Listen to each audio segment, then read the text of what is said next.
வெண்பால் கொண்ட சிறுதீவு கால் கொண்டு நடமாடும் நீதான் என் அதிசயம்.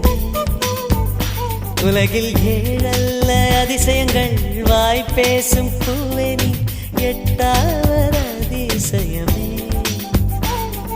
வான் மிதக்கும் கண்கள், தேன் தெறிக்கும் கண்ணங்கள், பால் குடிக்கும் மதரங்கள் அதிசயமே. நங்கை கொண்ட வீரல்கள் அதிசயமே.